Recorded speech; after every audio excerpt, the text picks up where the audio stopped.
I love it. There we go. Okay. And we are live streamed. All right. Great. Woohoo. Hello, Okay. world. One other thing I was going to ask you before we started there, Daniel. What are those blue things in the background there? Those are They're lights, or alive. what is Yeah. that? Those are lights, actually. And believe it or not, there's an app on my phone, which I rarely touch, that can enable them to do all sorts of things like, go through a spectrum of lighting and do all these little disco things and stuff like that. But I just kind of liked them because they were nice blue accent lights and, the room needed something. I learned years ago from some of the great studios that I worked at that it's not only about the gear, it's about all the little touches that go next to the gear because they all inspire you a little bit. I don't have the lava lamp or the plasma thing going, but I turn those on once in a while too. Yeah. Well, in fact, I think it's the latest Music Connection has a interview with Ebony Smith. Was it? Uh-huh. Yeah, and that's one of the things that she mentions is that it's important to have the ambience in the room, otherwise you don't get the best performance out of your artist. That's kind Well, of and true. that's I don't do a lot of tracking in my room, but that's one of the things that I've always really believed is that it's really about the vibe of the room a lot of times, and you create that. I mean, I've had singers that wanted to be very much in the dark, had one singer that had to be completely naked. We won't go there. Actually, I've been there a couple times. That was weird. Artists are funny that way. The whole Yeah. creative process is funny that way. Yeah, well, she had to I, be naked on the floor, which is even stranger. She was laying on her yes, back. laying on her back. Did we do the same session? It might have been. Was she a disco dance kind of an artist? No, no, this Oh, was a okay. singer-songwriter. She was based in I think she was actually from Santa Fe, but I met her through a songwriting organization that I was doing basically some tape critiques for, and yeah, tapes. Shows you how long ago it was right there. But yes, there was a thing that many of us will remember called cassette roulette. Oh, yes. I used to go to that all the time. And I actually went from being a contestant, quote unquote, to doing them with my publisher over a period of a couple of years. So I got to see both sides of that fence, which was interesting. Yeah, I saw Len about almost 7 or 8 years ago, I think, in the Ralph's supermarket nearby here. So it was kind of funny. I love it. Yes, that was one of the organizations. There was another organization also called the National Academy of Songwriters. Oh, yeah, NAS. Yep, they had that Yes. office up in the CNN building, I think it was. Mm-hmm. And I actually, when I first moved to Los Angeles, back when the earth was still cooling, I did a couple of those cassette roulettes. And first, I ended up meeting someone who basically wrote all the software for a MIDI sequencing program that I was using at the time, which was kind of a cool connection. A company called Hybrid Arts. And I then remember that. a couple of weeks later, I pitched a song, and the publisher said, "Well, uh, whose song is this?" And and he said, "Well, the song's just okay, but who does your production?" And I guess I do. And he brought me in. It turned out he was Herbie Hancock's publisher, and to this day, some 30 something years later, we're still very close friends. Um, but he brought me in to start working with a lot of Herbie's artists on demoing and pre-production and stuff for people he was discovering. So you just never know where any of the connections are going to come from, man. It's amazing. Yeah, that's exactly true. And being here in LA, especially, that's one of the reasons why I was trying to keep SongNet pretty much strictly in person and here in LA because a lot of people said, Jimmy, you know enough people, you should do this thing internationally and all that. I said, no, no, no, no, no. I don't want to do that because there's way too many people that'll be involved with all this. Well, Unfortunately, because of the I don't know. pandemic, we've become that, and it still winds up being mostly LA people. But like you said, meeting people like you, at the audio lunch and I remember when I met David Sanborn at Pioneer Chicken when it was on Western. You know, I've had so many of the most really random and chance meetings with people. And, I think I've always been just kind of a believer in, you know, what do they call it? Building the bridge as you walk on it. I mean, you got to be open to everything and every weird possibility. I mean, I never expected I'd end up working on a manufacturing side either. I wanted to be a producer in the studio, and I got to do that. And, at the same time, I got to work on the manufacturing side. And that was kind of cool because that enabled me to see things from a completely different perspective, yeah, same and here. help to design gear. Yep. I mean, that was, to me, that was actually something that I had never expected, but it turned out to be one of the coolest things I've ever done, to actually be a part of the process of creating. Well, I mean, you worked at Tascam, so I was involved in creating this new thing that was called a control surface, and to be able to have input into that, from the user's perspective of like, you're accustomed to mixing on a console. Can you tell us what is needed to mix in the box, and replicate that experience? That was a great thing to be a part of. Yeah, how did that happen exactly? Again, you want to hear a fluke. So um, I had, through my Herbie connection, I had actually ended up with a production deal with BMG and in Germany. And so I was living in Hamburg, Germany. I'd lived there for about 7 years and producing German bands. We had our own indie label. We were distributed through East West, which was Warner's back then. And I produced some stuff from the UK and some stuff from Germany, and really was rather enjoying that whole situation. And part of that was that we were also right down the street from Steinberg, back when Steinberg was its own company and not owned by Yamaha. And they came by and said, "Hey, you want to be a beta test site for, this new software we're doing?" And it had happened that I had previously worked for a company called Hybrid Arts back in the MIDI sequencer days. And another person I met through the cassette roulette. And I said, sure. And we got to know each other. And anyway, fast forward to a couple of years later, I left Germany and came back to the States. And I ended up in a gig with Tascam because I had a wife and kids to support, and I came back to the US. The market had changed, everything had changed. Napster had killed the record industry. This all happened around 1999, 2000, and the entire complexion of the industry changed. And I said, okay, I need to go do something else. And I tend to be this person that just changes careers every few years. It just naturally happens. One thing leads to another, or maybe I just have a short attention span. I don't know. But I came back to the US.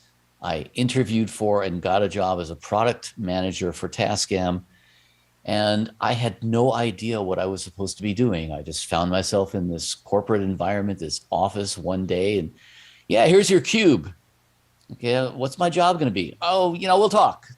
And then we sat in a meeting a couple of days later, and our CEO and I guess division manager was there, and in fact, Jimmy, you know him, Mr. Gene Jolly. We sat in a meeting together, and he went around the room and said, okay, what does everybody do? And old alligator mouth here, I happened to say, yeah, and I did some computer beta testing and blah, blah, blah. And he said, oh, well, then you're just perfect for this new product we're going to put out. So it just got handed to me because I was the one who, when somebody said, all volunteers step forward, everyone else step back.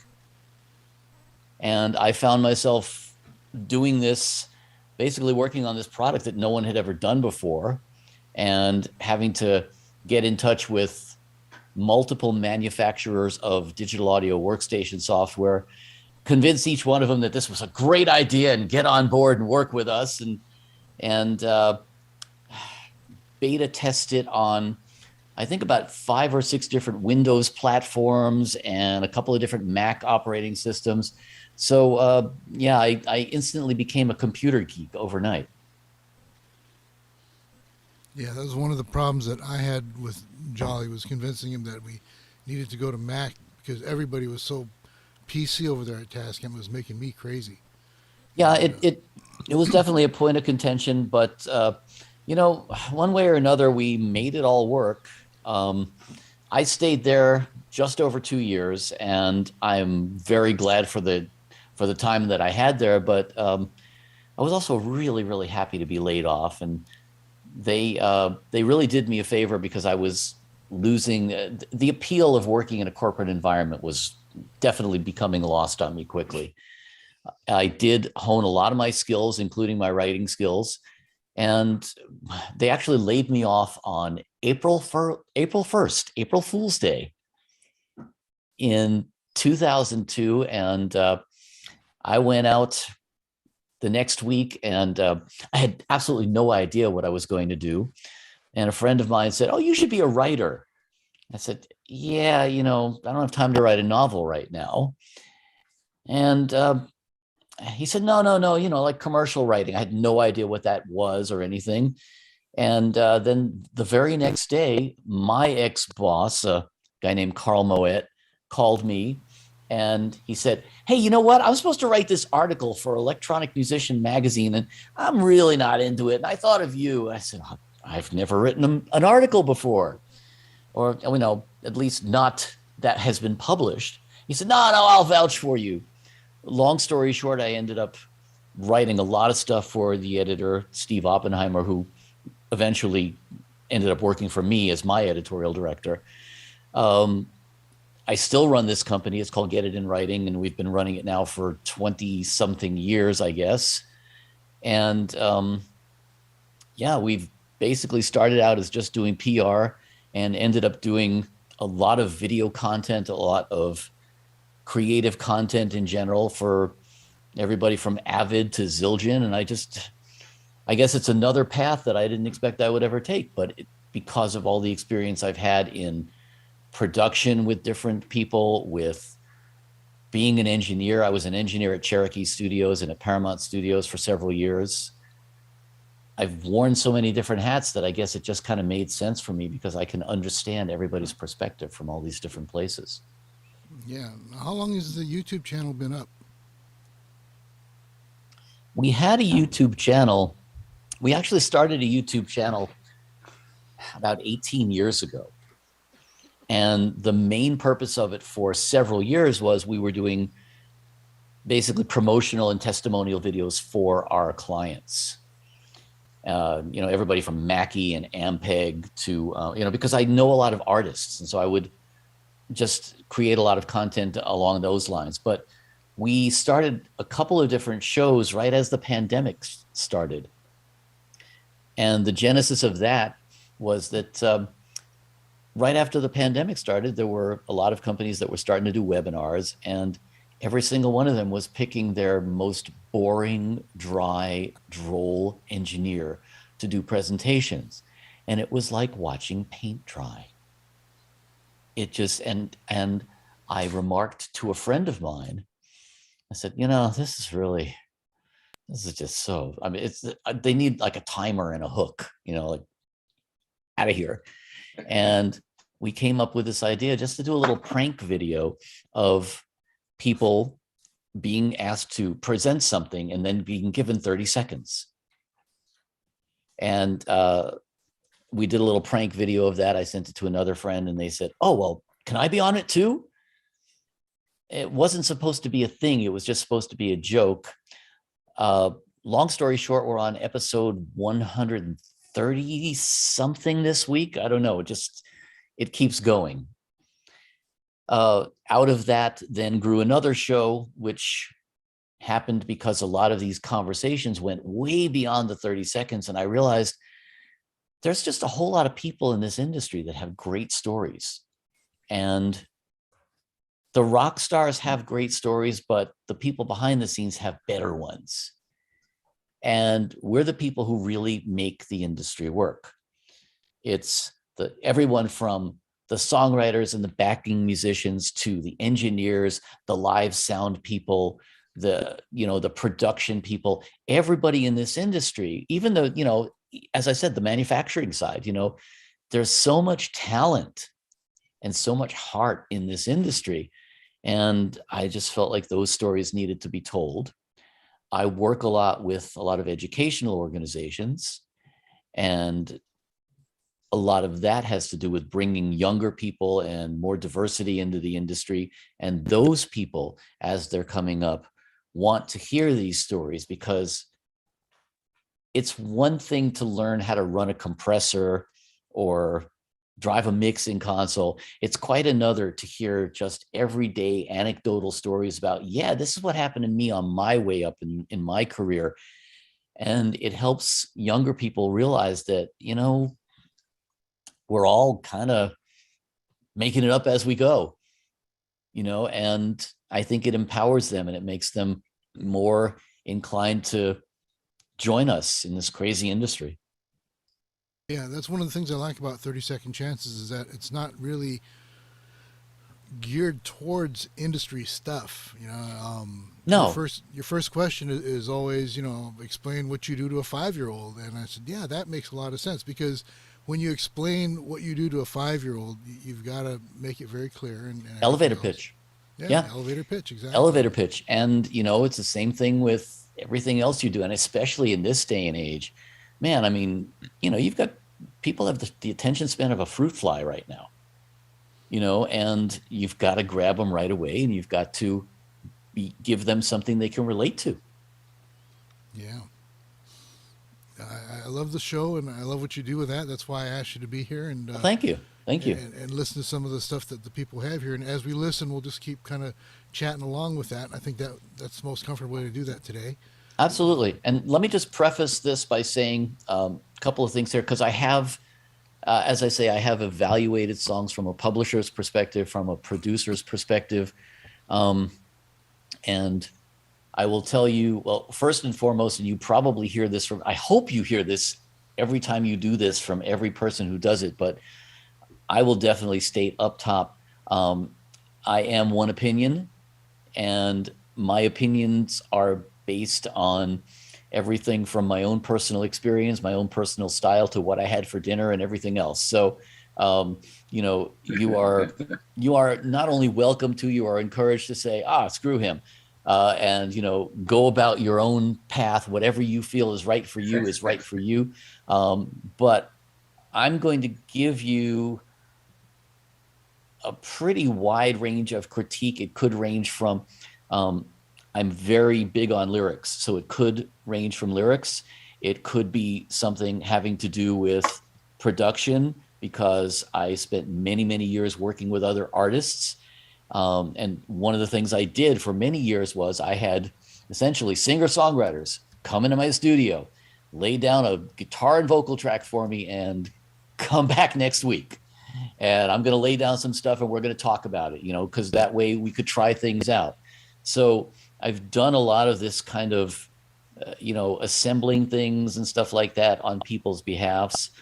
Sometimes it's really great, sometimes it's not, but, I think the lyrics are important and the presentation is important. So, all that to say, my critique's probably going to be all over the map, because I'm just going to kind of stream of consciousness at you with whatever hits me first. So I hope that works for you. If it doesn't work for you, like I said, feel free to completely ignore whatever I say. That's perfect. And all the time, because we try to keep it relatively succinct and short. You can tell me when to cut it off anytime. You can just do that, or that's good enough. Just let me know. Yeah, Which one do you want? You want this or do you want this? either one, either Okay. one. Whatever you want, or you can go like, that's fine too. I don't know. I think that would probably traumatize someone, so I won't do that. Yeah, and we've had a couple of those, but Jimmy, I mean, earlier I had talked to Dan Marcus. He's in Philadelphia tonight, so he's East Coast. Anybody else East Coast that you know?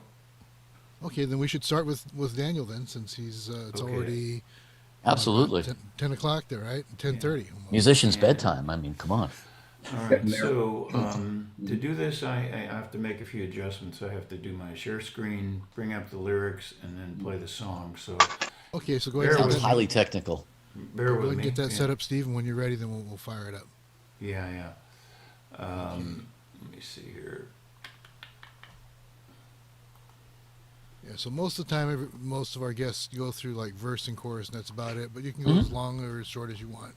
That's typically what I'll do as well. Okay. Okay.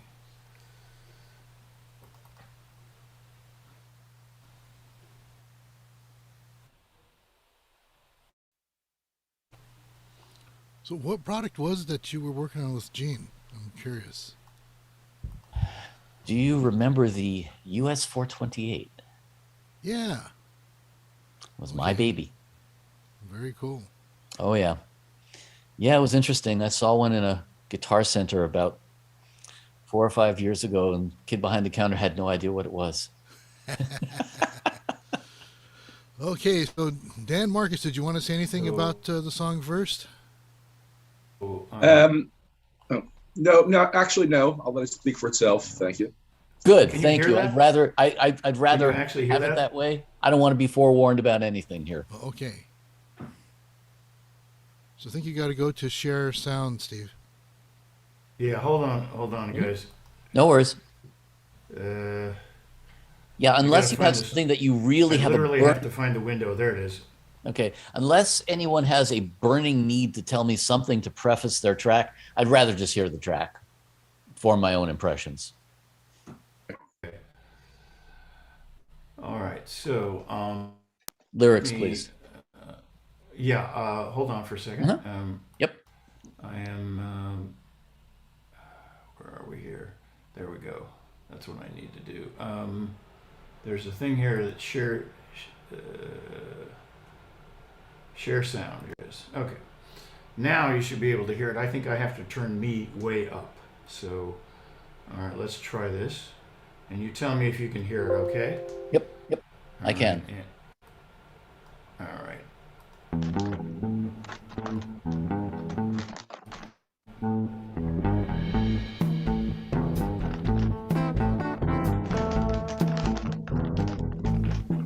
We're talking heavy machinery, baby. When it comes to my love, we're talking heavy machinery, baby. When it comes to my love, the hearts and the flowers, baby, they're all right, but they don't compare to when I'm with you at night. We're talking heavy machinery, baby. When it comes to my love, we're talking heavy machinery, baby. When it comes to my love, I've got to be close to you, what more can I say? I'll move any mountain, babe, that gets in my way. We're talking heavy machinery, baby. Okay. Okay. I like the groove very much. Okay, so the two things that strike me right away. I mean, this is a cool thing. This could be a really cool thing for placement in a TV show or movie, something like that. Um, the things that strike me right away, first of all, the groove itself is awesome but underutilized. And what I mean by that is, man, if you could find, I don't know what your recording situation is or anything like that, or what other musicians you have access to, but you need a kick-ass drummer to play on this thing. You need a drummer with a groove that just will not quit, and a bass player that will lock in with it, with that drummer. Because if this thing is executed, I mean, you could probably do it with the right loops and stuff too, but um, I feel that this is a song that is not presented in terms of the production here. I'm speaking strictly about the production first. Um, you're missing an opportunity to make this really kick ass, and if it kicks ass, it's going to get noticed more. Right now, almost gets there, but something like just either a kick-ass band or just the right production, the right loops behind it, and a really nice, grooving, buttery, smooth bass line, that would make all the difference in the world. Um, in terms of the lyrics, they start out strong. The chorus is strong. There's a couple of lines that I feel like you're throwing stuff away. And that for me, I will be honest, is um, that's something that I try to discourage. You know, you clearly here have a way with lyrics. You have a good command of language. And this is something that I think is important. If you have the ability to say something in an eloquent way, you should try and go that extra little mile to not just pick the first word that comes to your mind that rhymes. You know what I'm saying? I mean, pick something that try to come up with a different phrase, just turn stuff around in your head a little bit. Um, there's some really great lyricists in the genre that you work in. Um, John Hyatt comes to mind, you know, who do very similar things, but they come up with these weird lines. And sometimes the weird line is the one that stands out in people's head. Um, there's a perfect example. John Hyatt has a line in one of his songs. He says, well, there's only two things in life, but I forget what they are. It's like out of context, it makes no sense whatsoever. But sometimes just throwing something in there that's not what you expect, and like the first verse, heart and the flowers are all right. They don't compare when I'm with you at night. That second half, I would say take that second half and do something completely different. Yes, it should rhyme, but that's the line I expected to hear. And so I would say to you, you have 3 minutes to make a movie. You have 3 minutes to really bring somebody in and make them feel what you're trying to convey. And this almost gets me there. It almost gets me there musically from a production standpoint. That's easy to fix. It almost gets me there lyrically too. So, really great start. That's what I would suggest. Thank you. Thank you. Thank you very much. You're very welcome. Appreciate it. Yeah, one of the other things that I was wanting to discuss too is, when you're pitching music, different people say different things about how important it is to have a really good production. Personally, more and more, I've been finding that having a good production is critical, partly because people just don't hear through to hear the song quite often unless it's produced well. I really agree with that. And it's kind of a shame, but that is something that I learned when I was pitching stuff of my own. Was one of the reasons that I really wanted to get into production, was because I had a vision. And every time I would pitch a song to somebody, I would feel like I had to explain it. Like, what I really wanted to do here was this, and therefore, and that's why I said to everybody that I don't want to hear anything about your song before you play it for me, because I don't want to hear any of the excuses of what you think it should have been. You have an idea, you're pursuing that idea. So be true to that idea. And, really it's the production and presentation of it.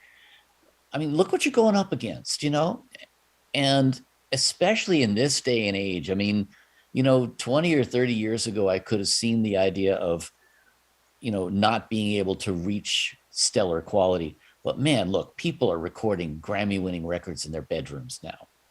You just need to learn to use the gear and to learn to use it and get enough critical listening of your own that you can learn how to use these tools to make your music better. Great. What you got next? Okay, next we'll have Tom Bichelle. And let me see, bring up the lyric here. And I'll start the share again.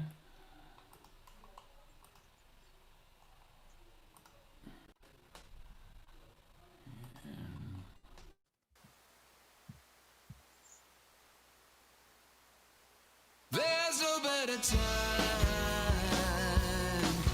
for love. Why wait when it's time?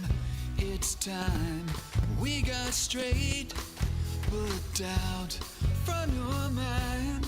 Where there's a will, there's today. I say there's no better time for love than now. There's no better time for love than now.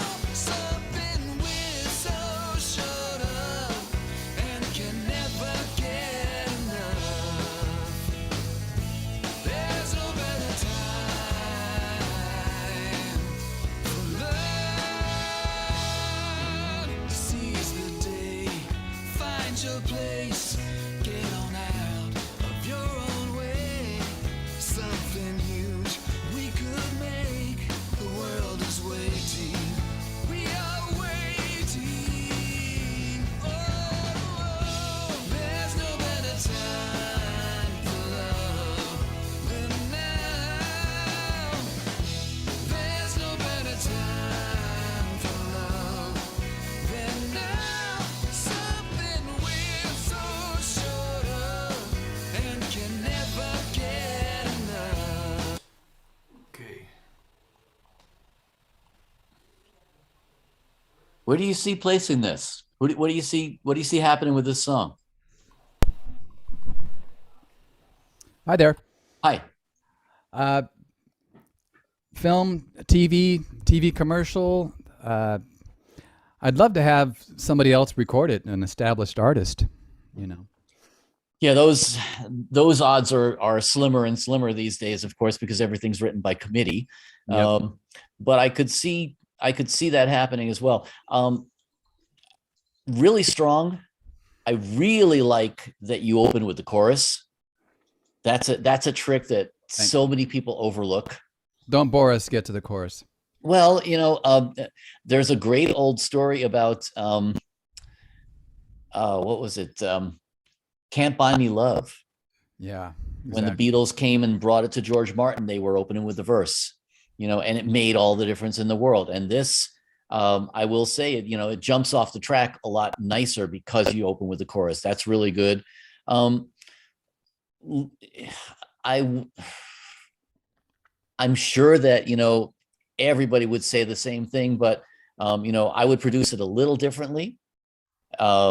I love the jangly thing. I'd love to hear a 12-string Ricky in there, I actually also think you should increase your odds here and do a female vocal of it too, because it's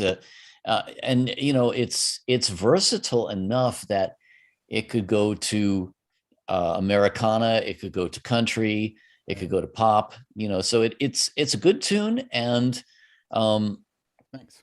the only thing I could say is, maybe rethink the production, maybe get somebody involved who can help you with the production a little bit more and make it slam a little bit more. But it's a minor point, good tune and well executed. Okay. Yeah, I wish you luck with it. Thank you. Maybe I can find a female singer who can, sing it in the same key, and I won't have to, re-record everything. And well, now how much of this is this all live tracks? Yeah, all live in the studio and Nothing synthesized or anything like that. nope, live drums. Love it. Oh yeah, it was. Oh, old school. I think there might actually be a 12-string in there, but it's not a Rickenbacker. Maybe it's a little low in the mix. Do you are you familiar with mid-side miking, Tom? I'm not, but I'm gonna make a note of it. In fact, I think it's on Universal Audio's blog, but I used to do a blog for Universal Audio. And if it's not there, it's on Pro Sound Web. I wrote a little article on mid-side miking. And that's a cool thing that you should definitely try out, especially with like an acoustic guitar in a room, because it enables you to do things with a stereo field that you can't do with just an XY kind of combination. Okay. and that might is it acoustic 12? It's I'm pretty sure it's an electric. Okay. Like a Gibson 12-string electric. I Oh, think. cool. Okay. But for any acoustic guitar and anything you can do to give your instruments a sense of depth. One of the things I that I think is really important is to be able to disassemble and reassemble your mix, And when I'm listening to it, I really do want to hear every instrument. I just want them to all be complementing each other, So that's a song that actually it can shine through a mediocre production, and I'm not saying your production is mediocre. I'm just saying, it can shine through the production itself, but the better a production you can do of it, I think the more odds you're going to have of it getting heard somewhere. Okay. Very good. Appreciate it. Thanks for your time and your comments. No problem. Thank you. And Tom, real quick for me, I was wondering on the phrasing. I personally would have put like a little space in there, so it's like, "There's no better time for love." That was my thing, but because I kept hearing it, it almost sounded a little bit compressed, Right. No better time for love. Anyway, that's just me. Like I was rushing through it. Yeah, like I was rushing a little bit, but that's just me. Anyway, good job, man. Thank you. Okay, so who's up next? Marilee? Okay, Steve's getting that up. John Bernard would be up next, and then Marilee, and Okay, then Michael Telega. All right. Okay. So the next Bring it three. on. So let me let's see. Bring up John's.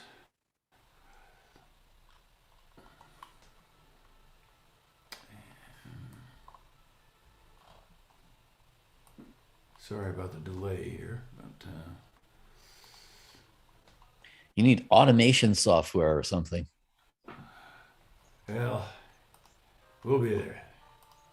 Yeah, you can crank up the levels a little bit more too, Steve. I'm like all the way up. Texas bound, heading for home. Goodbye left behind.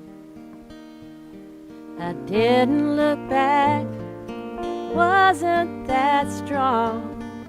Afraid I changed my mind. The road ahead put miles between a love I left behind.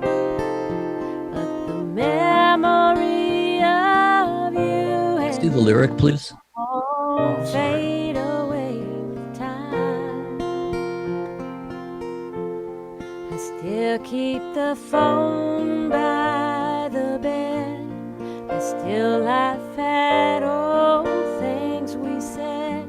I guess it's not over till I'm over you.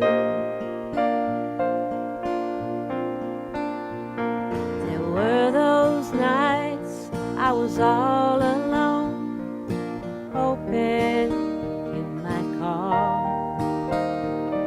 But I had to laugh at myself for being such a fool. Time, they say, will mend a heart, but I wonder.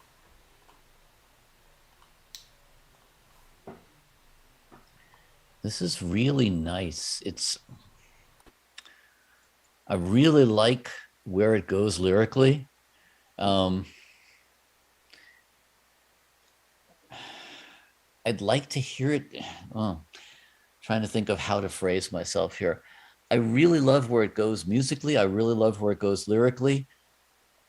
I feel like the production of it is going to limit your chances of getting it heard because it's almost too, there's not enough going on. It starts out really nice. It really does. But it doesn't build. So in terms of that, that's really honestly the only critique I would say. Other than that, I mean, this is a great song. It's a classic subject. It's something everybody can relate to. And lyrically it makes sense. It does all the right stuff. I really like the way the chorus comes in, but I don't know that it's the chorus. I don't know that it's the chorus musically. And that's really honestly, my only critique here is with the arrangement, with the musical arrangement. I want to know the chorus is coming a little bit more. I want that to hit me, because that's, that opening line, I still keep the phone by the bed. That's great. That gives me a whole image right there.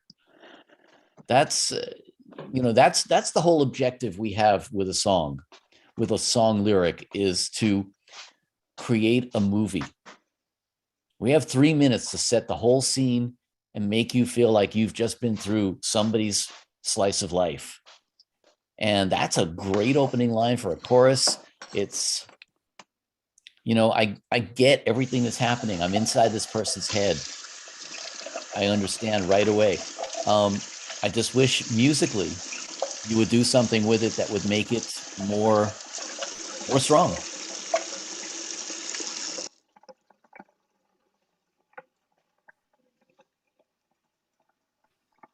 Musically with it now. This is just a piano guitar demo. That type of feedback, I'm going, yes, and take it in the studio and put some bucks behind it. I would say you really should. It's a great song. Thank you. It needs to be showcased in the vessel that it deserves. Yes, I agree. I appreciate that, and I will open the wallet now and go ahead and do that. Where are you based? Pardon? Well, usually in Los Angeles, but I'm living up in Sausalito at the moment. Well, I lived in the San Francisco Bay Area for many, many years. There is no shortage of amazing musicians there, as well as Southern California. I live in Las Vegas now, but I spend a lot of my time in Southern California.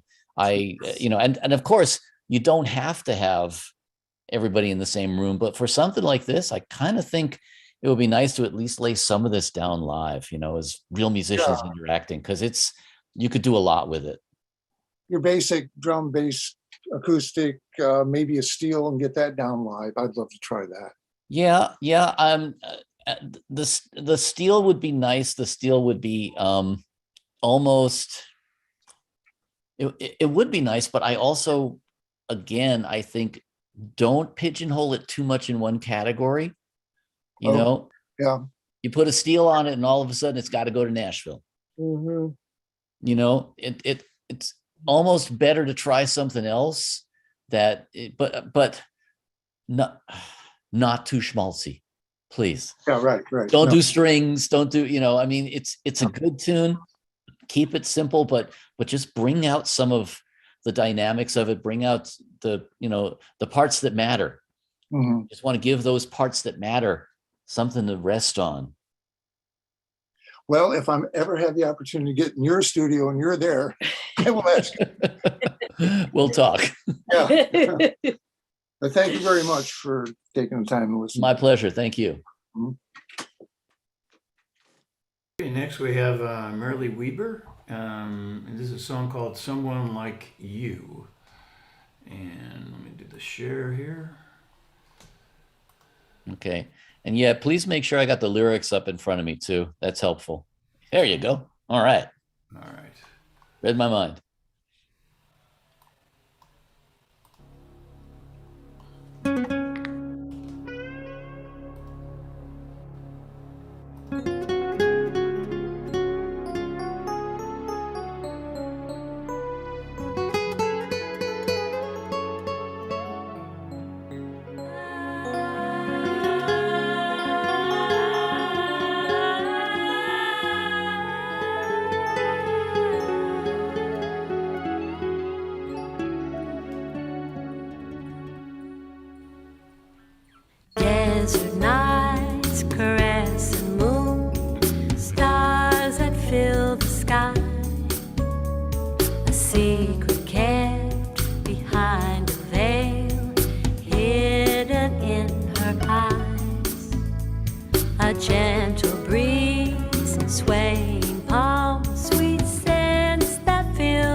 She longs to be alone with him and whisper in his ear.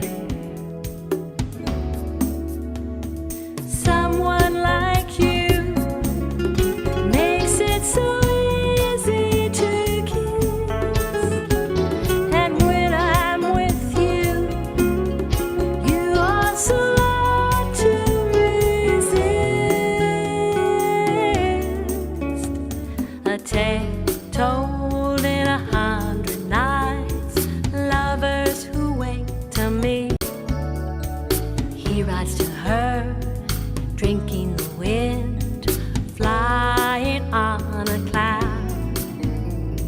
Sapphires and stones, treasures and gold can.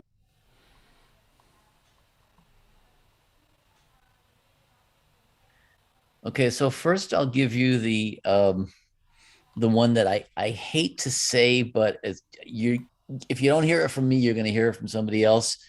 It's a really nice intro, but it's too long. And I hate to say that because people used to say that to me all the time. And it was the one thing that really pissed me off, because usually you work really hard on an intro and you really want to, I mean, it's a great intro. And for an actual cut on a record, if this is your thing, it's great. If you're trying to pitch the song, it's too long. So I guess maybe I should have prefaced that by just asking, is this your tune or do you want to get this covered somewhere? Of course, I want to get it covered. Okay, so then what I might suggest to you is if you're doing a recording of this for yourself, wonderful, milk that intro, it's awesome.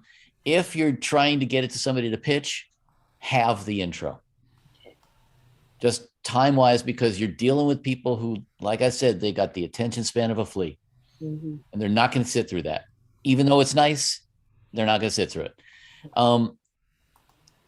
The things I like about it is the air that you conjure up with it musically, really nice. And the lyric is really nice too. The things that I think could be improved, first of all, that chorus could double.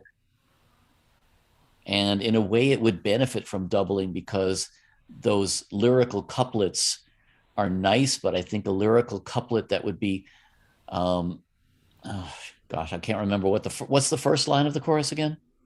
Someone like you makes it so easy. Yes. And now it would be nice to have the second line be someone like you, something else.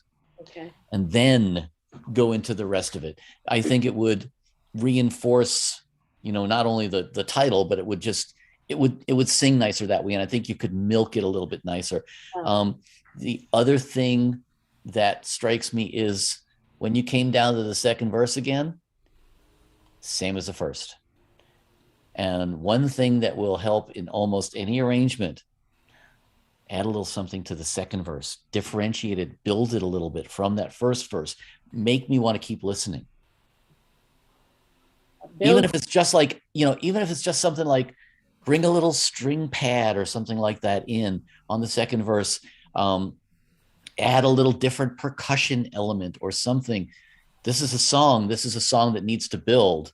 And your second verse should be somehow a little bit further than the first verse was, if that makes sense. Totally. Yeah.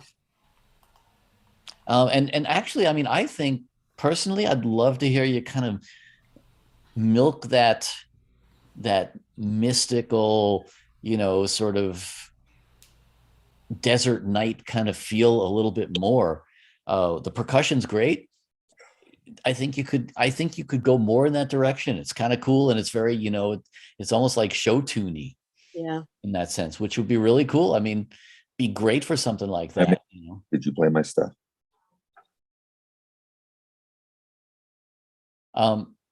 So yeah, that's my feeling about it, is it's mostly in the arrangement, and not just, the arrangement and the production. Yeah. I think you could really get a little bit more out of that chorus. It's a great chorus that I didn't have enough time to attach to it. It was gone.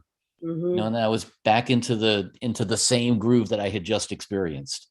So there you go. That's what I got. Thank you very, very much. No problem. My pleasure. Late. Okay, so next we have Michael Telega, and bring everything up here. And the name of the song is Forever and a Day. How long is that anyway? Let's see. So it's a song about the DMV then, right? There you go.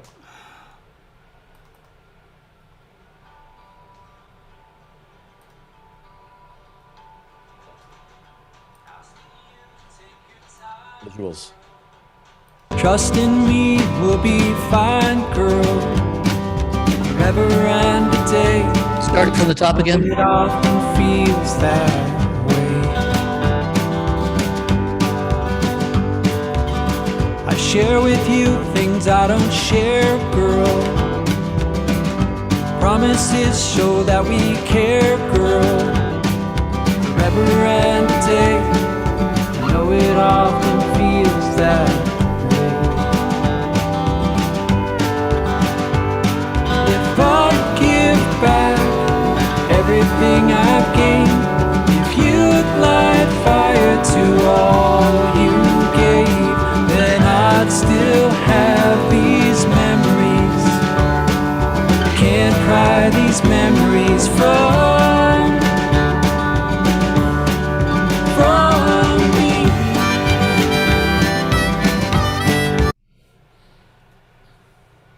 Interesting. I haven't seen anybody use this song form in quite a while. It's nice to see. It's scroll back up for me. I want to see that first opening verse again.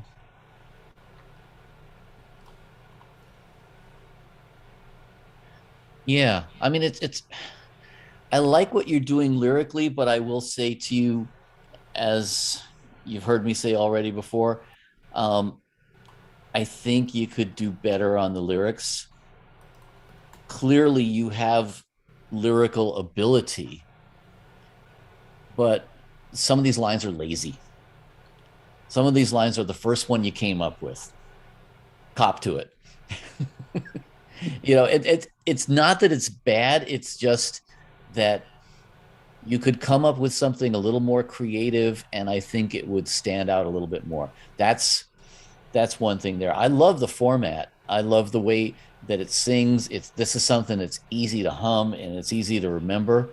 The arrangement's good too. I mean, it doesn't get in the way of it. It's very, very it's multi-genre. You know, I can if I'm listening to this to pitch it, I can hear it in so many different ways and so many different forms. I'm not a big fan of where you went melodically on the bridge. I like the chord changes, but and maybe I don't know if it's the notes you've chosen or just that they're out of your range, but it feels to me like you lost your steam on the bridge. And that is, like I said, I can't tell if that's just your execution of it or does the melody just not work, but I would rethink that bridge a little bit. Because because you're using this particular song form where you hit tagline every single verse, the bridge becomes far more anticipated because you've already gone through two of the same thing very quickly. So the bridge is very anticipated and the bridge needs to have some impact to it. And chordally speaking, it's great. It goes right where it's supposed to go. But I felt like the melody took me out of the groove for a minute there, and I had to get back in. So that's really my only critique. It's largely there. I think you could do better on the lyrics, and that's just, you know. And again, these are only my opinions, but I am really, really a stickler on lyrics because everybody can go Moon in June, you know, and everybody can do you know, years and fears and tears and all of that stuff. It's when you come up with more interesting couplets. And it doesn't even have to be that the words aren't expected, but just a line that I didn't expect. I personally have a shit ton more respect for you as soon as you do that. Because that to me is what good songwriting is all about. Good songwriting is you're creating something with the language. So, yeah, give yourself the opportunity to write better lyrics. Push yourself a little bit more in that direction. It's so important, especially if you've got the ability. Exercise it. Thank you. Okay, next we have Roland Vega, and let me get everything pulled up here. This song is called "Don't Wait for Me." And here we go.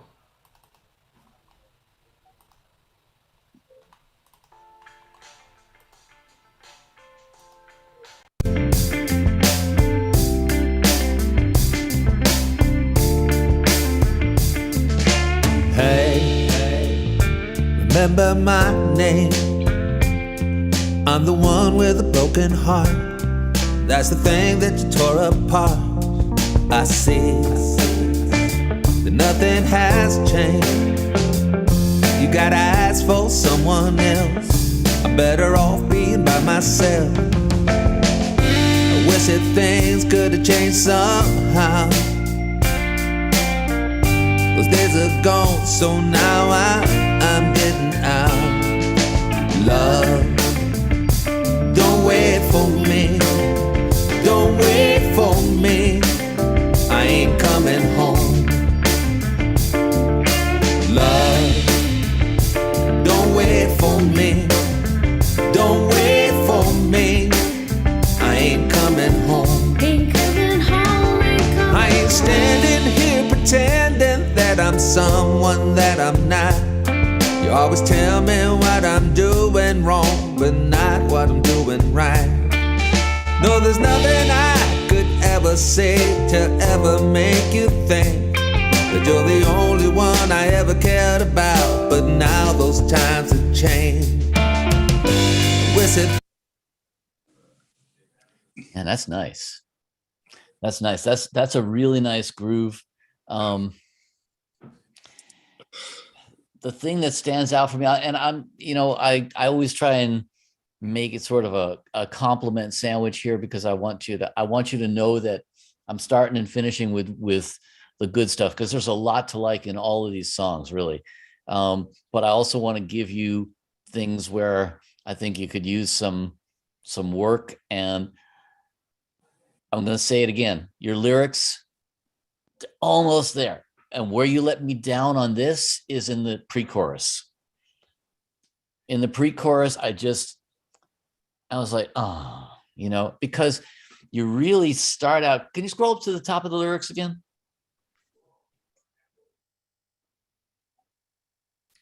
Here we go. I love that opening. Remember my name. I'm the one with the broken heart. That's great. That really is. It's like, that sets a scene for me right away. I know exactly where I am. I know exactly what this guy is feeling. That's great. The second part of that verse, it's not bad. You could do better.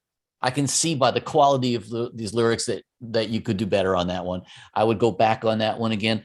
The pre-chorus, man, that just lets me down. I'm sorry. It's like you could do something better with that. And I'm not going to tell you what to write, of course, but to me, man, I want you to be setting me up for this chorus, because this chorus is great.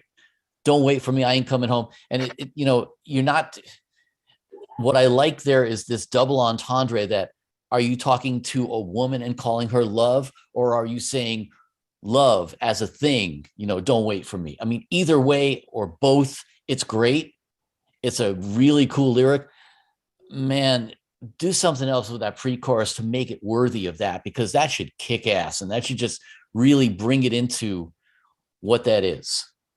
I mean, go back and look at your motivation and, what you're trying to say in this tune.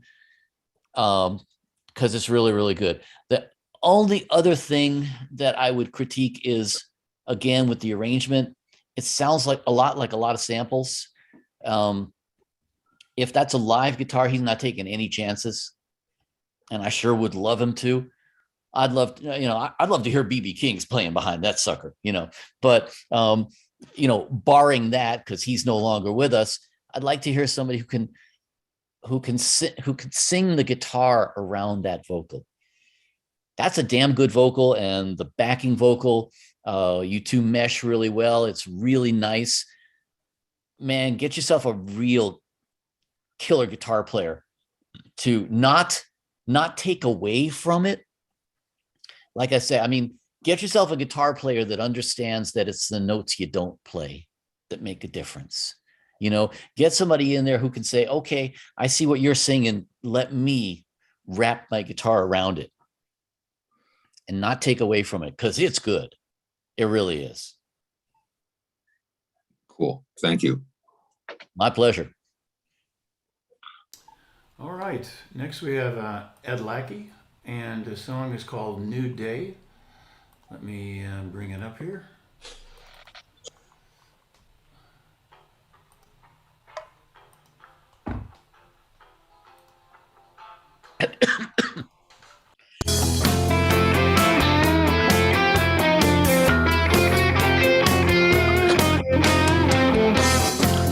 I keep talking, you keep walking. Why don't you turn around? I keep talking, you keep walking. Baby, why do you put me down? Come on, baby, let's dance. Baby, start a new romance. Come on, baby, that's the way. Maybe this will be a new day. New day. New day.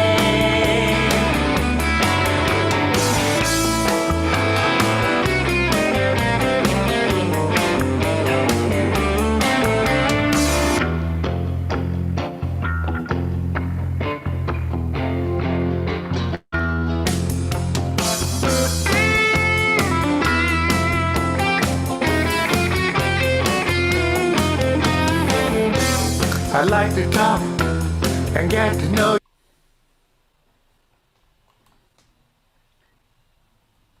Okay, so I'm gonna have to give you the same critique I've given a few people already, Ed. This is lazy lyrics, man. This is not a conversation you would have with someone. It's a great sentiment, it's a great idea, but man, you could do better on the lyrics. Why don't you turn around, baby? Why do you put me down? That's exactly what I expected to hear before I even heard it. And I think you could do better. I think you could do the song better service by taking a little bit of time with the lyrics. Musically, it's a nice groove. I like what it does. I like the way it comes around to the chorus. I like the chorus itself. I think you take too much time to get to the second verse. And, good guitar playing, I think you should have that good guitar playing in there. But if you want to talk formula here, man, it's, verse, chorus, then the guitar solo. And, unless I want to hear your guitar reel, I don't need to hear that until I hear the song and I get into the song. And by taking too long to get to the second verse, I've lost my focus already on what you're trying to say. So I would work on the arrangement a little bit, and I would definitely, this has a really great start, man. The chorus is really cool. The verse just opens up and makes me feel like you're not sincere. And I want some sincerity. I want to know that, man, you're talking to somebody that you want to get interested in you, and you want to have a conversation with this person. And, it's like This is the equivalent of, hey, do you come here often? Instead of something that's a little bit more creative. And I think you've got it in you to be more creative than that. I think you have, I can tell from the way that you phrase a lot of your, a lot of the lyrical stuff, you've got the ability to say these things more creatively without going for the first one that jumps out at you, the rhyme. And so I would encourage you to go back on the lyrics.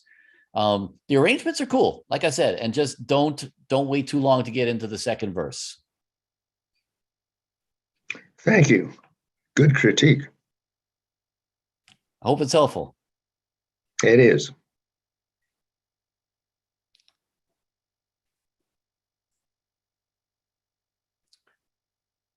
What's that, Jimmy? Who's on the phone? I don't know. Who's on the phone?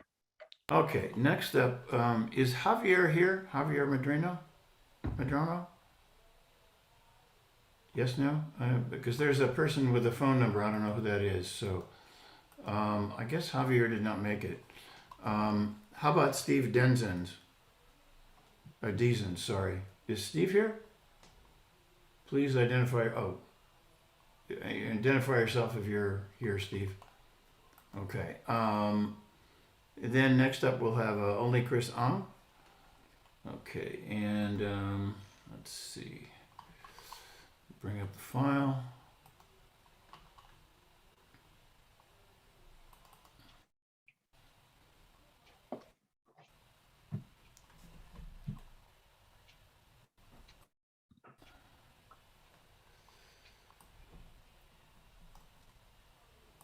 You should be able to unmute too, Chris. Yeah, I can. I'm here. Yeah. Okay.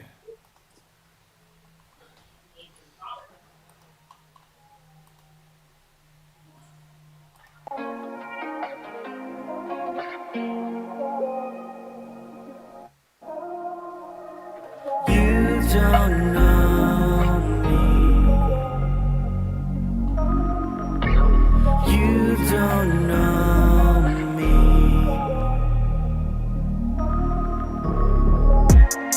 How could you possibly understand when everything in life is given to you by hand? Man, I'm struggling to stand. God, I'm gasping for air. Concentrated as I walk by the people that stare. Now do they know? Did they talk? Was I watched? What was it like? Questions with no answers of a moment that altered my life. So I'ma fake it now till I make it. Hiding the knife under my wrist cause I can't take it. I'm deprived of my truth with lies in my veins. The mask that I wear that hide my disdain. I'm parading the streets as if there's no shame. Underneath the facade I drown in my pain.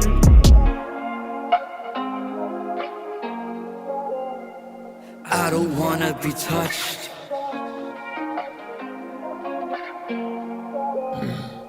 I don't wanna be touched. How could you possibly understand when something as precious was taken by hand? I was left with no choice. I was locked in that van to do what men do and walk out a man. Then I entered the room. The crowd, they applaud, not knowing what I lost as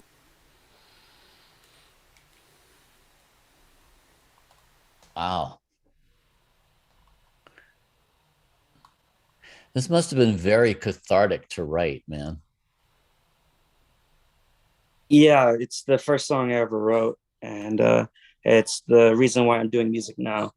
It was, something I've been holding in for more than a decade, just struggling with. And I can understand that. And I've worked. I worked with another artist years ago who had a similar, I mean, completely different musically, but a similar song that she had written that was equally cathartic. I think it's really powerful. I think the performance is really good. I'd love to hear the track be a little bigger, but that's really a matter of taste. The other thing that I think I would like, you go into a lot of pain here. At the same time, I think it's important to always offer hope, no matter That's how bad things are. And, you know, it would be nice if you could work something in here, and maybe it's just a production aspect, I don't know, but something softer to contrast it. Like for example, you know, you have these sung parts, you know, maybe get a nice airy female vocal behind you on those parts. For example, I mean, I'm not telling you what to do here or anything, but I'm just saying, if there was something here that gave me a chance to inhale again, you know what I mean? It's okay. The message is it's so powerful, and it's so by necessity in your face. And I have to say, I would not have it any other way. It's brilliant. I mean, it really is. The messaging is great. The execution is great. And you know, and I don't do a lot of hip hop, man. I'll be honest with you. I've done a couple of hip hop artists. I did a German hip hop artist, which actually was one of my more successful projects. But you know, I have always struggled with the fact that so much hip hop is negative in its essence. It's misogynistic. And you know, and I know I'm generalizing, and I don't want to generalize here. So I will just say that a lot of the content is in that negative vein. And therefore, when I hear any kind of hip hop that's got a positive message to it, and it doesn't have to be like, you know, the whole world is wonderful or anything like that, but this is a positive message. This is a cathartic message. This is something that is, you know, coming from your soul, coming from deep within you. And I think that's awesome. And it would be made that much more powerful, I think, by just having a little something to balance it, shall we say? I don't know if that's the right term or not. You know, trying to talk about music, you know, that old phrase about, you know, writing about music is like dancing about architecture, right? You know, I don't know who that's credited to. I've heard it. I've heard Zappa. I've heard Tom Waits. Whoever it is, it's brilliant. You know, it's impossible to really talk about music because it's something that's so subjective and you feel it and everything. But I have to say that really, that's the only thing I think I would do to this, is just to make it a little more balanced, maybe. You know, to give me something to hang on to here. Give me some hope to hang on to here, because, you know, the coolest thing about you doing this song is that it probably helped to save your life. You know, I mean, these kind of things always do. So, you know, you want people to hear it, man. You want people to go, oh yeah, there's a positive aspect of this, you know? So if you come out balls blazing throughout the whole song, you almost, it's going so hard for so long that you don't hear it all anymore. You know what I'm saying? It's like, again, going back to that great Miles Davis line about the notes you don't play, you know, let it breathe a little bit, back it off a little bit, maybe do something with the beats so that, you know, there's a little more dynamics happening, drop out here and there, stuff like that. Make it your own, you know, the delivery is your own. Make the groove behind it your own too. Thank you. Other than that, man, awesome. Thank you so much. Thank you. All right. Okay, next up we have myself, and then there's a few people we're not quite sure if they're here or not, and we'll play those because they may be listening on YouTube. Okay. But we're not sure, so I'll bring up mine next, and then we'll bring up the other two. Let's see, give me a moment here.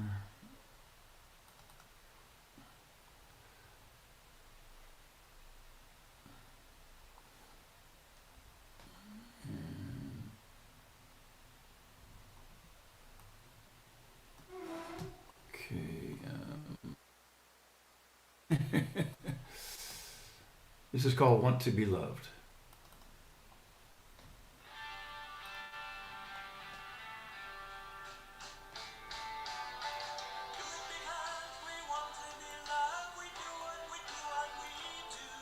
Do it because we want to be loved.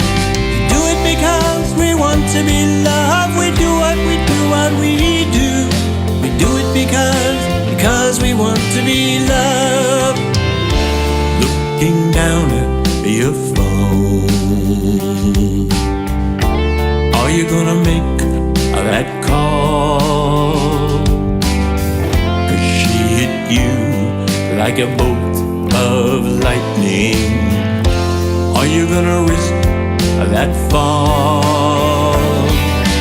Do it because we want to be loved. We do what we do. We do it because we want to be loved. Do it because we want to be loved. We do what we do. We do it because we want to be loved. Are you gonna get on that stage? Are you gonna say that line? 'Cause that applause was the bolt of lightning that caused your soul to shine. This is a really strong chorus. It's a really nice chorus. I love that you open with the chorus. I don't like that you do it twice in the beginning. Okay. I think, definitely like double it up the next time it comes around. But when you do it right at the beginning of the song, you really want to be right in. Okay. Other thing, again, I know I'm sounding like I'm a loop here or something, but you're lazy on your lyrics, man. You could do better. I can see from some of your lyrics that you could do better. Okay. Go back and just rethink them and just, man, say something meaningful because you can, because you have that ability, you have that gift. Don't wimp out on your lyrics. Okay. As to the production, I would really, especially in the first verse, that lead guitar thing that's happening, it almost annoys me. I would really much rather hear that jangly guitar, maybe even a second jangly guitar or a bigger jangly guitar in that first verse. And then, maybe bring that lead guitar in the second verse or something like that. But it's too much too soon. And again, it takes me away from where my attention should be, which is the lyrics. Okay. Other than that, it's, the arrangement is great. The sound is good. I just think, again, do rethink your lyrics and also just look at the way you put things together. There's, I think the really great arrangements, they start out simple and then they build. And they just add a little something at a time. And in adding a little something at a time like that, they give you a chance to experience something growing. And you just kind of threw all your tricks at the wall all at the same time. Okay. The producers did, right? Yes. All right. This is what I do, That's man. good. Yeah. No, that's good. Okay. Next, let's see. We have Javier Medrano and Steve Dazens, who we're not quite sure if they're here or not. They may be on YouTube, so we'll do Javier first. Let me bring up his song.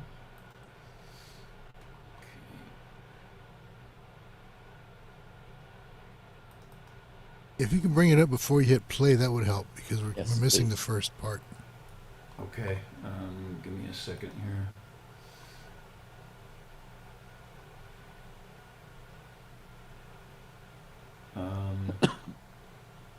Oh, wait a minute.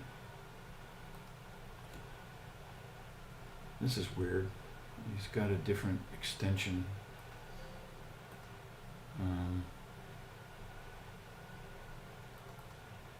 I hope this works.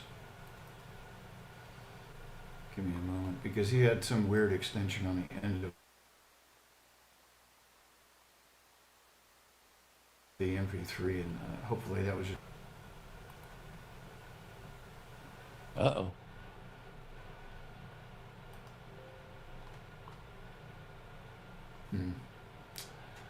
Encountered a problem playing the file. Okay, let me do this. Let me go to the next one. Yeah, go to the next one and see if you can fix that one offline. I'll see if I can figure this out.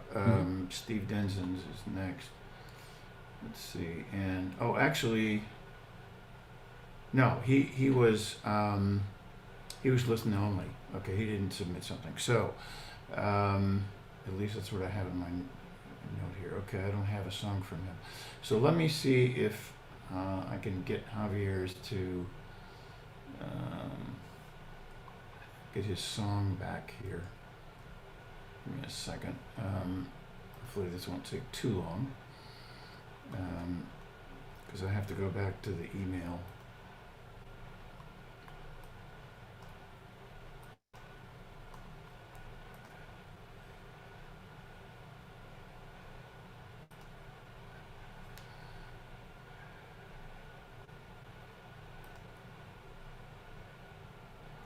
Yeah, he's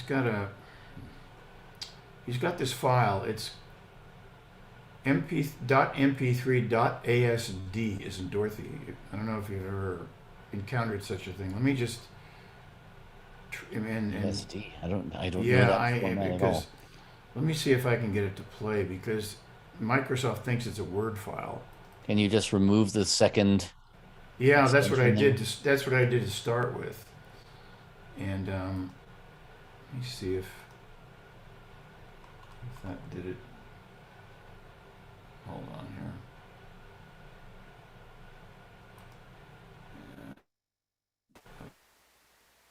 Okay. I'm sorry. Let me go back again to what I did before. Give me 1 second. I don't think this should take too long. And let me see if I can. Windows Media Player encountered a problem while playing the file. Okay. Yeah, it Sounds to me like got some bad file format there. Yeah, it's just not. It's not working. Okay. Yeah, unfortunately, yeah. But okay, that's essentially the end of it. Anybody I missed that's here? No, I think we got it all, so that's cool. Okay, well, let's open up for some questions. I know some of you guys had some questions for him, so. And while you're asking questions, I'm going to go ahead and post the link to his YouTube page in the chat, so make sure you grab that. Yes, please. I mean, feel free to subscribe to both shows. I think especially as aspiring artists and songwriters, the one show that we do, Insights and Sound, there's a lot of people on there who bring a lot of wisdom to the table. Composers, producers, songwriters, musicians. I think it'd be interesting for all of you, so please feel free to check it out. Excellent. In terms of contacting yourself, is there a place we can do that? You can, and I'll put my email in the chat window here. Oh, excellent. Okay, very good. And to those of you who may or may not know these Zoom call things, in the chat, on the bottom, on the right-hand side next to the little smiley icon, there are 3 dots. And you can click on those 3 dots and hit Save Chat, and it will save the chat to your computer, so that you don't have to like cut and paste things or try to save all or anything like that. So it will save it directly. Again, in the chat box, just click on Chat, bottom right, where it says where the 3 dots are, where it says More. If you open that up, the top it says Save Chat. So Mine doesn't do that. I have an iPad and it's not showing any of that stuff on it. Oh, really? Are you able to Okay. just pull up the chat window and then just take a screenshot of it? Yeah, that's yeah, I can That's do probably that. the best bet because yeah, I know the iPad does weird things with it. Yeah, I did that. all right. Yeah, and then of course you guys can always hit me up directly and personally. You know where I'm at. So Right, and well, I mean, the commentary is just really, really good, and Oh, I'm glad. right on point. And we really appreciate your coming out and That's all. lending your commentary. Yeah, because Oh, I'm glad. Yeah, I'm glad. You know what, I worked a lot more with songwriters years ago than I do now, but it's I work now in the stuff that I do now still really resonates with me in terms of songwriting and production. I kind of, I got really disappointed when the record industry went through the changes that it went through. And it took me a lot of years to come back and say, you know what, there's still good music out there. Because, one of the problems with getting really deeply involved and working with record labels directly is that you start to see what I call the seamy underbelly of the record industry. And, I'll be honest, man, I lost a few years of like, I don't even want to listen to music anymore because everything just sucks, and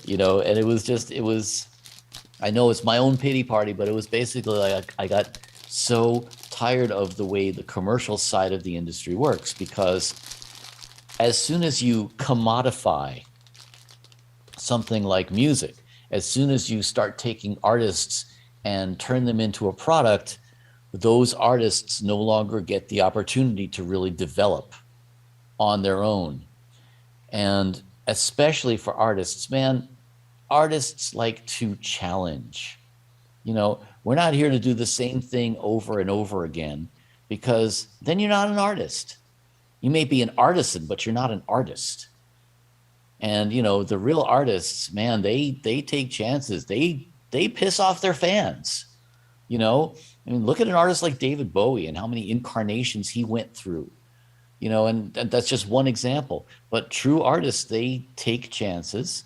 And man, I mean, if you are to a point where you are commodified, where a label comes to you and says, we want you to do the same thing over again, then that disincentivizes you to actually create something good. So I personally, I got to a point where I didn't want to hear new music for quite a while, several years. And when I came back to it, I came back with a renewed sense of just appreciating the artists again for who they are and not as a commodity. And so, you guys are doing it the right way. You really are. And it's so good to know that people still care about making songs and doing quality songs and stuff like that. So I love that.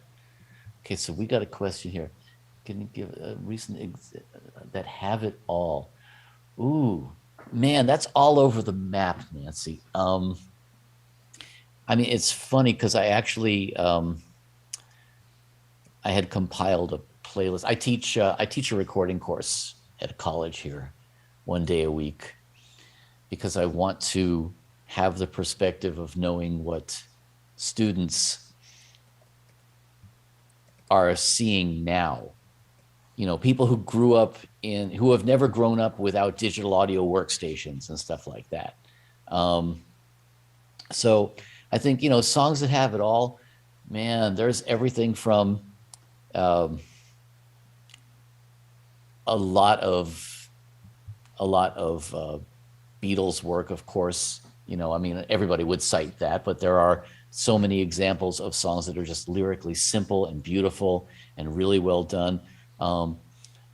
I played a song. I compiled this playlist the other day for my class, and I played a song. There's a song by Seal called Newborn Friend. And it's very, lyrically, it's very beautiful. It's very spiritual. And the arrangement, well, Seal's longtime producer is a guy named Trevor Horn. And everything that Trevor Horn does is just over orchestrated to the hilt, super duper lush, really, really busy, so much going on, and yet it sounds freaking awesome. So, you know, and that's an older song. That's probably from the 90s or something like that. But I remember thinking, wow, that's really good. Um, there's gosh, I don't even know. There's so many great songs that have it all. And you know, it's such a subjective thing.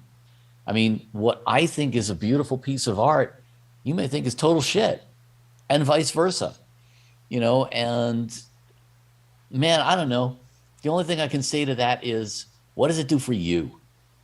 If you listen to a song, you know, I mean, what songs really make you just like squirm in your chair, man? What songs make you just, you know, when do you feel goosebumps?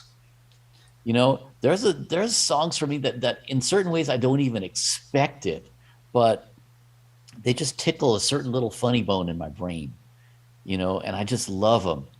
And, you know, other people would say, you know, it's a great song by Bonnie Raitt. It's not even, Bonnie Raitt didn't even write the song. I can't remember who wrote it off the top of my head, but it's called Love Has No Pride. And Bonnie does this rendition of it that every time I hear it, I damn near cry. And that's just because for me personally, it hits a certain thing in my brain that vibrates. It doesn't mean it'll do it to anybody else but me, you know, but I love stuff like that. I love musical genres that, you know, bend. One of my favorite bands growing up was a band called Little Feat. And if you're not familiar with them, check out their live album. It's just, they just transmute from one genre to another, and yet it's all musical and it flows. But again, you know, I'm throwing stuff out there, man. There's so many great styles of music. There's so many great recordings, and you know, a great recording is just a moment in time. And if it's great, it's going to resonate with you, then it's got it all for you. Let's see. Not looking to be an artist, just want to get my songs to the right person. That is both easier and harder now than it ever was before. And when I was coming up, it was all about finding a publisher. And that publisher usually was like looking for songs for so and so, you know, and I have had the dubious honor of having my songs held by some of the greatest stars in the world and never recorded. So all I can tell you is, you know, that stuff is lightning in a bottle. However, the advantage you have now is that now the playing field is level. You have just as much chance of getting your song placed as, you know, I used to be really envious of the fact that I would go to these pitches and I would know that that publisher might pick one or two songs to consider further. Whereas for the most part, they got 6 guys on staff who are all cranking out, you know, a tune a week in their nice, lovely studios, and they get first listen because they know the publisher. It's not like that anymore. And that's a good thing. Now you have just as much chance. The flip side of that is you have just as much noise to cut through. You know, it's a level playing field. You absolutely should learn how to use social media as best you can to market yourself. If you don't know anything about marketing, whoa, get busy learning things about marketing. There are some great books by people who understand how musicians market themselves. There's a writer by the name of David Meerman Scott, who wrote a book on the marketing techniques of the Grateful Dead, of all things. And it's not about the Grateful Dead at all. It's just he takes it apart from a purely business perspective and says, even before the internet, look at the way these guys did this. And he actually has a number of great books, but there's so many other great writers out there. There's a guy named Daniel Pink who writes books on these things too. It's not strictly about marketing music. Understanding the basic concepts of marketing, of how to get the buzz out about what you're doing, is so essential. And, you know, learn that as best you can, because right now, things like YouTube, things like Facebook, all of these vehicles, TikTok, whatever your poison is, they are all invaluable because you have as much chance as anybody else to get heard. So use it. What else? Can I speak about my personal experiences as a musician? Oh, dear God, how long do you have? So I started out as a folky guitar player / singer-songwriter. Actually, I did play a couple places in the East Village in New York growing up, but for the most part, I started out in San Francisco as a folkie. That transmuted into being in a bunch of different bands and playing coffee houses and whatnot. And then I guess the punk new wave scene hit in San Francisco, and I got into a skinny tie band, and we got signed to a label. When I got into another band, and so I did indie label work and got hired as a session bass player. And right around, I guess just before my 30th birthday, I had a midlife crisis or something. I don't know, but I had been on tour with a couple of bands, and it's grueling and it's exhausting, and it's not nearly as much fun as you think it is. I mean, there's wonderful things about it, and I'm grateful that I've had the opportunity, but really, I guess what happened to me was the combination of not feeling like I was getting anywhere with that life of being, playing gig to gig to gig. And also, my band went into the studio to record a record, and I fell in love with the blinky lights. I fell in love with the creative process. I stood in the vocal booth to record my vocal, and I could hear the dates of the dimes in my pockets. I just knew this was what I wanted to do. I wanted to be in that side of it. And I literally stalked this one producer who had a studio in San Francisco. His name was David Rubinson. He was producing the Pointer Sisters and a lot of the big San Francisco sound stuff. And I stalked him until he finally let me come in and look at the room.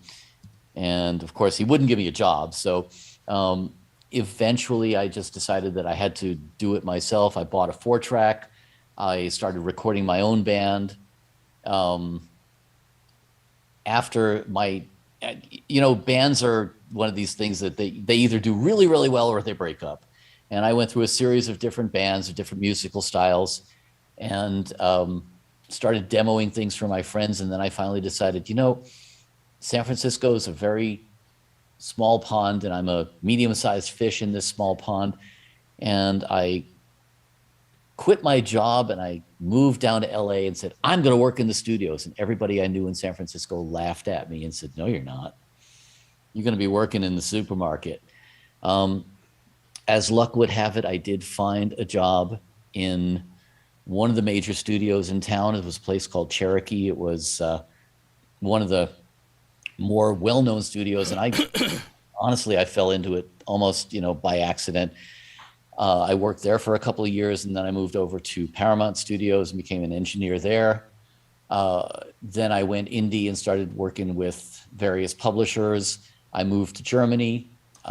By this point, I was not playing in bands myself anymore, but I was really producing other artists and other bands because I found that I had more of an affinity for that, and I enjoyed that because it wasn't always the same thing.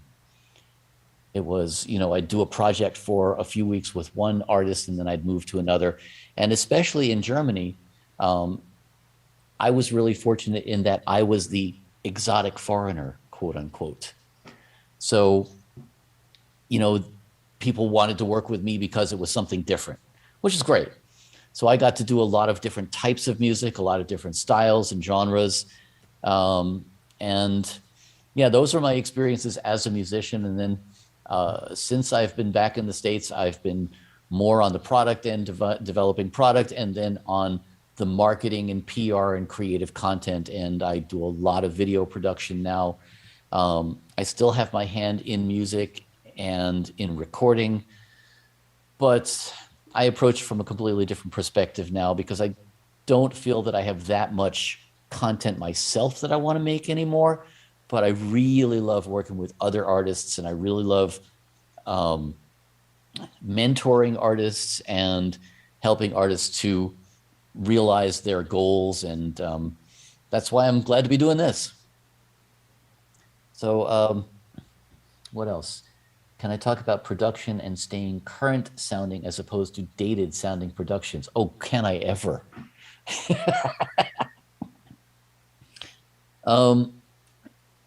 Okay, so first of all, staying current is really difficult in that current means so many different things.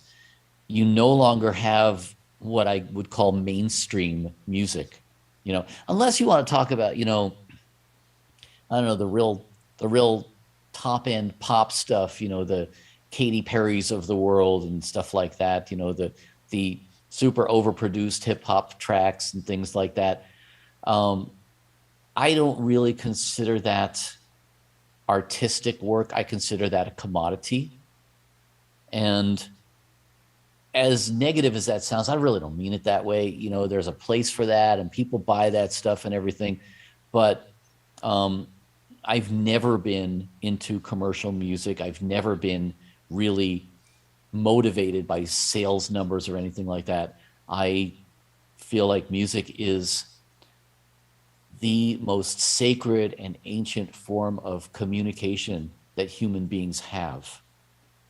And we can share so much of ourselves and our souls and our spirit and psyche through really great music. And that to me is what got me into it in the first place. It is what has kept me in it my entire adult life. I knew I wanted to be in the music business when I was 13. And I cannot for the life of me imagine doing anything else, because the common thread that people in this industry have is that they care about great art and about creating something that moves another human being. And if you guys are doing that, man, it doesn't matter if you're playing to 5,000 people or if you're playing to 5 people in a living room. You're doing something that is great for humanity. So, to me, there's no real way to not sound. I don't know what modern sounds like anymore. Current, I don't know what it sounds like anymore, because now you can sound any way you want to. If you're talking about strictly production in terms of technology, there are definitely things you can do and ways you can learn that stuff. You don't even have to really spring for expensive recording schools anymore. Go to your public library, look at some of the lynda.com videos and stuff like that. There are so many courses online that are either, well, the free ones, you get what you pay for, but, there are some that are really relatively low cost that you can really glean a lot from in terms of just listening. There's stuff, there are listening exercises and things like that. If you start learning how to listen, then you're going to come up with better sounding stuff. And as far as learning those tools, that's part of it too. You play an instrument, right? When you started playing that instrument, you had to really concentrate on it. It was a very left-brained kind of thing, because you had to learn how to get your fingers to do the things you wanted to do, regardless of what instrument that is. At a certain point, you got good enough at it that it became intuitive. It became right-brained, right? All of a sudden, you get to a point where if I put my fingers here, it's going to sound like this. At that point, you have now crossed a threshold where you are now able to use that tool as a creative thing rather than having to think about it. The same thing is possible with recording, with production. You learn, what does a compressor sound like? What does a compressor sound like when I put it on this thing? How's it going to sound? How is it going to impact my mix? What's it going to sound like if I put a little guitar figure over here? You know, I had on our show Insights and Sound, I did an interview recently with an old friend of mine, Craig Anderton. And Craig has written a number of books. He has a great column on gear. He's a great resource for all things pro audio. I'll definitely give the guy a plug. He's brilliant. One of the things that Craig said that I thought was really, really insightful was he said, you know, so many people view recording and view gear from the perspective of how do I get a drum sound like so-and-so? How do I get this guitar to sound like that song? And he said,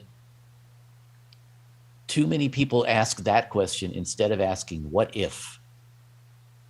You know, the whole idea of, what if I try this different thing? You know, what if I try, instead of putting a string line on here, what if I try this weird sound here? Or what if I, try, rubbing the rim of a glass, whatever it is, something different.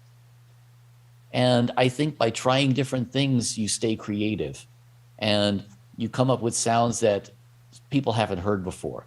And, some of the best stuff that you want to say sounds current. I mean, look at stuff like Billie Eilish. Geez, I mean, that stuff was done in somebody's laptop in somebody's bedroom. Okay. And it sounds great. It's minimalist as all hell, but it sounds like something you didn't hear before. And therefore, all of a sudden, poof, it's current. Anybody familiar with an artist named Björk? Björk is an Icelandic artist, and some of her stuff is so out there, and I love it because it's so out there. It's so different. She does different things sonically that you just wouldn't expect. So, to me, man, if you do something different, you're keeping it current. If you want to sound like everybody else, that to me sounds dated. If you give me another track that sounds just like, yeah, it's pronounced Björk, and there's actually an umlaut over the O. It's actually funny because when I lived in Germany, I also did artist relations for Shure Microphones for several years. And I met Björk once, and she was actually at a news conference.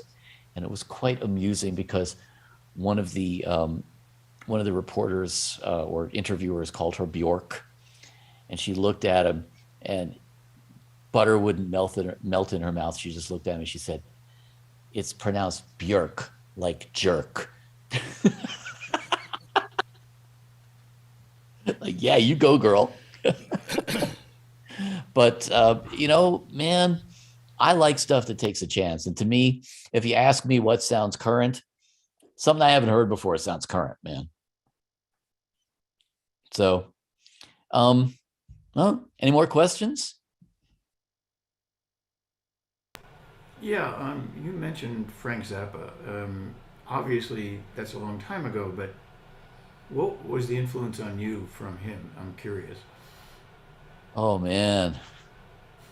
Well, I would have to qualify that by saying which year, which album, which day. Zappa, first of all, love him or hate him, he took chances like nobody's business. Man, he was all over the place musically.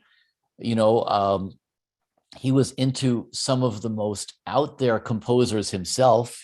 Stravinsky was tame by comparison. He got into a lot of really, really out there musical experimentation.